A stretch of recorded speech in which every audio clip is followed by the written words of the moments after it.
So, hi, thank you so much for being with us here today. We are so excited. So, before we start with our interview, we would like to know, do we call you Miss Stephanie or Miss Zinser? Just Stephanie. Stephanie. Perfect. Yeah. Okay. Again, thank you so much for being here with us today. We are Birdie Booth Miami. We are going to ask you a total of 9 questions today. So let me introduce you to the Birdie Booth team. So I am Sara Matos. I'm 14 years old. I am the vice president of Girls Golf Miami, and I've been playing golf for 5 years. Well done. Brilliant. Hi, I'm Tatiana Santacoloma. I'm 12 years old, and I have been playing golf for a little bit more than 2 years. Sophie? Hi, I am Sophie Estrada. I am 11 years old. I am the Junior Ace advertiser, and I've been playing golf since I was little, and then I took a break, and now I've been playing for 1 year. Brilliant. Perfect. So I'm going to start with the first question, and I would like to know if you can tell us a bit about the history and what is Lynx. So, I don't know everything, but I'll tell you what I do know. In the 1970s, a chap called John Riley Sr., I think it's Senior, might be Junior, I'm forgetting now. He started Lynx, and he then very quickly teamed up with a guy called Carl Ross, and together they created what we know of as Lynx, the golf company. They were very, very successful, so much so that they eventually got bought by a company called Zern Industries. And Zern kept Carl Ross on for a while, but they made some decisions in terms of how they ran the business that he didn't really agree with.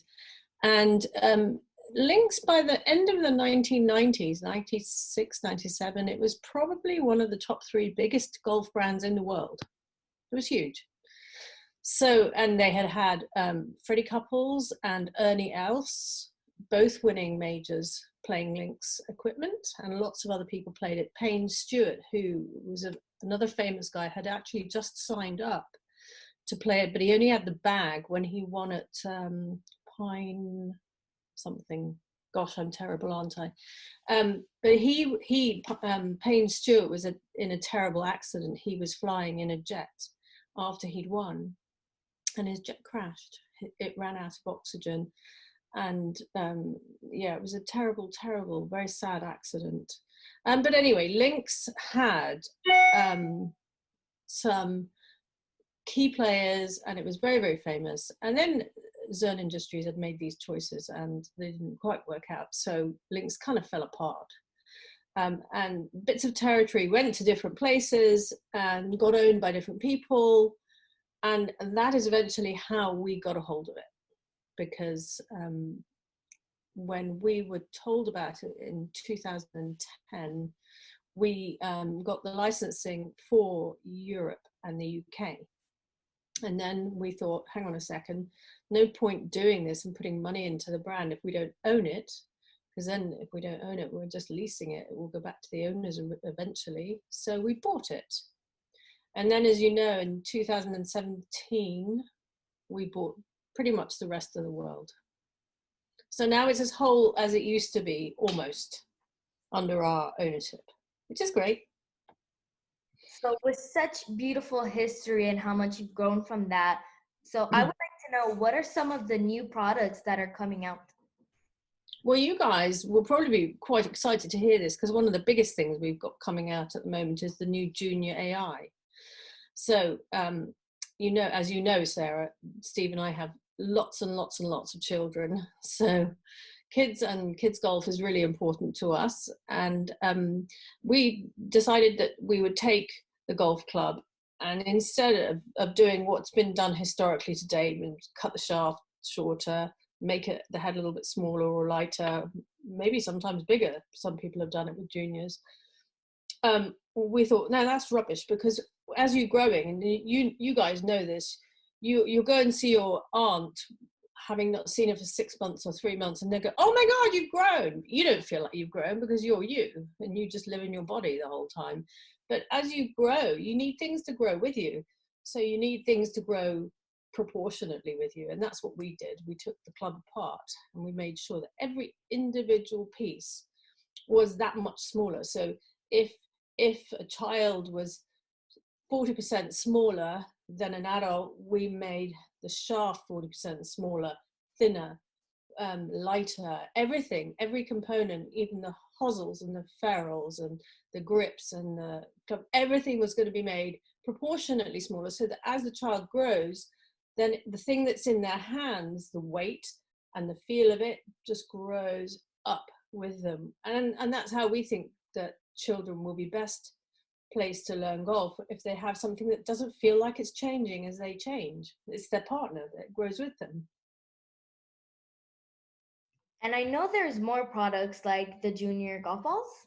Yes, that's another part of it that we changed as well. The golf ball obviously has to be a little bit lighter, because kids don't have quite the same power. A lot do. A lot have got more power than me, but kids don't necessarily have the same power. And even though you might look at a kid and they're young and speedy and they look like they're swinging fast, actually their swing speeds aren't that fast. So we had to make the golf ball lighter. And the other reason, apart from keeping everything the same and proportionately smaller, lighter, whatever, is that, you guys are getting older now, so you're smart enough to understand that things don't always necessarily come quickly. But little tiny kids, remember, if you were like 2 or 3 or 4, they try and hit a golf ball. If they can't hit it, they get fed up quite quickly, don't they? They want to see an instant result. So what we did was make the ball lighter, because that actually helps the golf ball get lofted up in the air more easily. So earlier on, a kid's going to go, oh, I hit it, rather than just seeing it scuttle across the ground and not going anywhere. They actually get it lofted. And we've seen children who have had astonishing differences in the length of the drives and the shots they've made, just because the ball is easier to loft. And we all understand that when you get that positive feedback quickly, it just makes you want to do it more and more, doesn't it? If you go skiing and you keep falling over, you're going to get fed up and cold quite quickly. But if you can get down the slope and zoom around, you're going to want to do it more, right? So it's exactly the same. Wow, that's incredible. So out of all the products that are coming out, can you tell me which ones are you excited for? Oh, everything. I'm always excited about everything. You can't pin me down to one thing, because we just love everything that we do.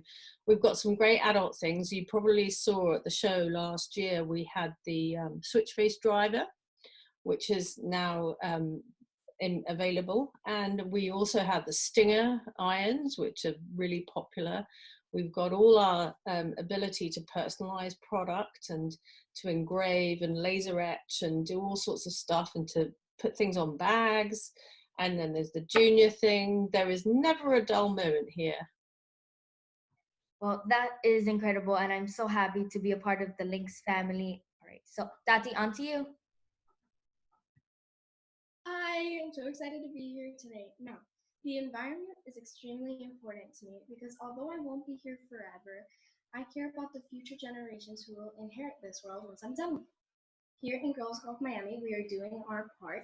We collabed with WWF last summer, and we have a documentary of the world's endangered species on our YouTube channel. Now, my question starts with, whose idea was it to come up with plastic-free packaging?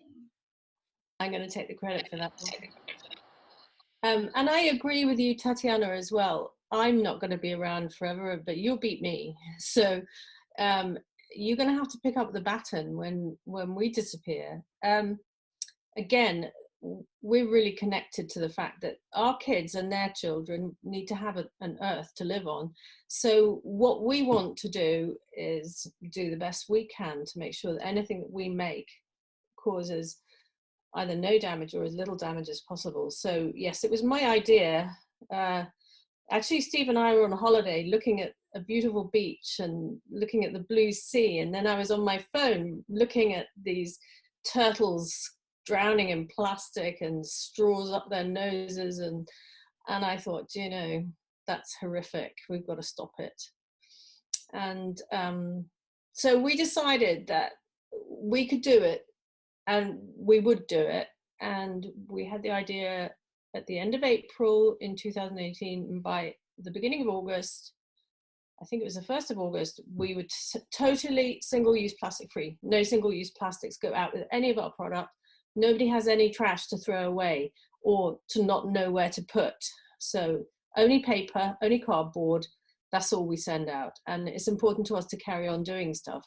And actually, we feel so strongly about it that we decided to become a participant in the UN Global Compact, which is a group, a collaboration of companies throughout the globe who feel strongly about the planet, and not just the planet. We engage on other principles, so anti-slave trade, anti-bribery, racial equality, gender identity, anti-homophobia, and so on. So all of these issues we take on board, and there are only 10,000 companies in the entire world that are members, and we decided that we would join that too.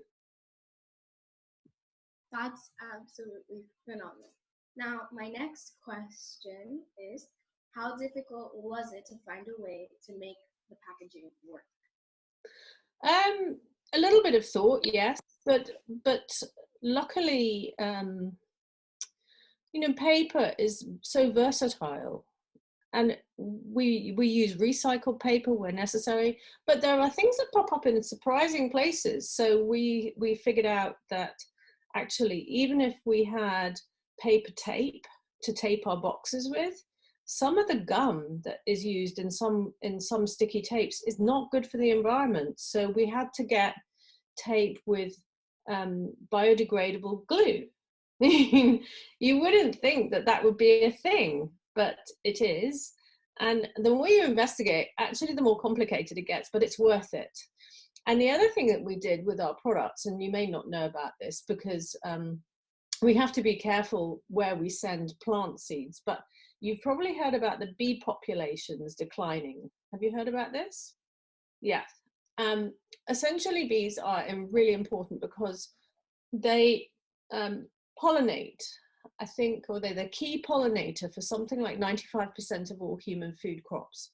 So if bees aren't there to pollinate, and we don't have robot pollinators yet, we don't have anything to eat, and that actually is a hugely serious concern. So in the UK, what we started doing was getting little packets of seeds of plants that bees love.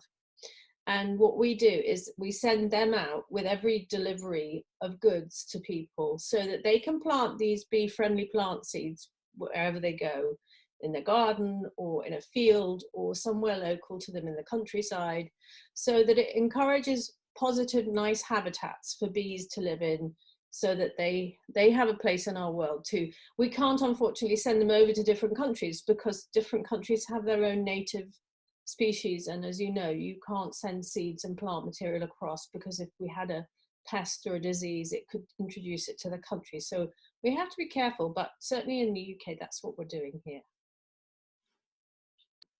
That's amazing.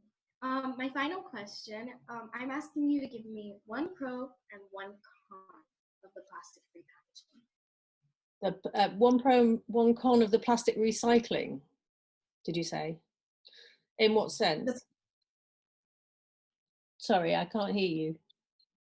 One pro and one con of the plastic-free packaging. Okay. Well, the pro is obvious that it's beneficial for the environment.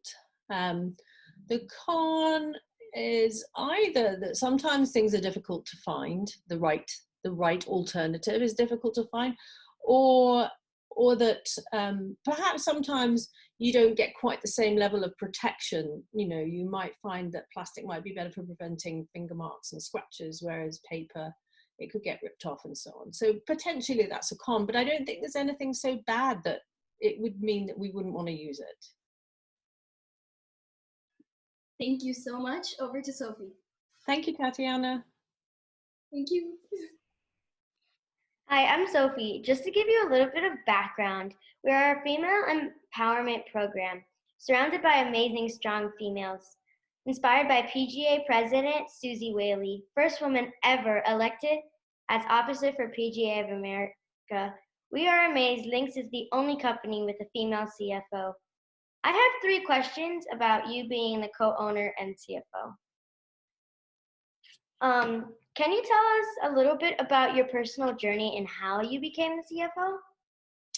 Well, it's a strange journey, and actually it's quite ironic because the Lynx is a cat, and this all started because of a dead cat. And I'm not even joking. I told Sarah earlier on, the Lynx brand had essentially died, so that was a dead cat. And then my journey started because I met my husband now, who is my business partner, and we both own Lynx. We met because he found one of my cats dead on the side of the road, which is very sad. And at the time it was awful. But that's actually how we met. And for ages, I didn't know his name. I just knew him as the Dead Cat Man, DCM. But that's how we met. That's how this journey started. So there you go. Sad, but we've revived one cat anyway. Wow, that is really interesting. What difficulties did you face and how did you overcome them? I think it's always really difficult starting a brand. You know, we didn't want to just start a shop on the street selling groceries, which would have been fine. And a lot of people do that really successfully, probably more successfully than I could. But this is a whole brand, and it's actually a massive undertaking. And I don't think there are that many people in the world who would have resurrected a brand before. And I certainly have no experience of that. So a lot of it has been just common sense, work hard, and a big dollop of fingers crossed. Take a deep breath and jump. Wow. How did you feel being the only female CFO in the golf industry? And what advice do you have for us girls that may want to follow in your footsteps?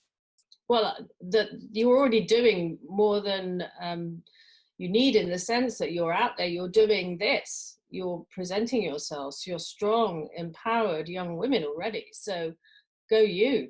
I come from a very different generation of people where women's opinions weren't valued. You know, even in high-powered business, we as women would always get put to the side or trodden down or ignored. And even today, sometimes I struggle with my voice being heard in certain circumstances to the extent that I think it should be.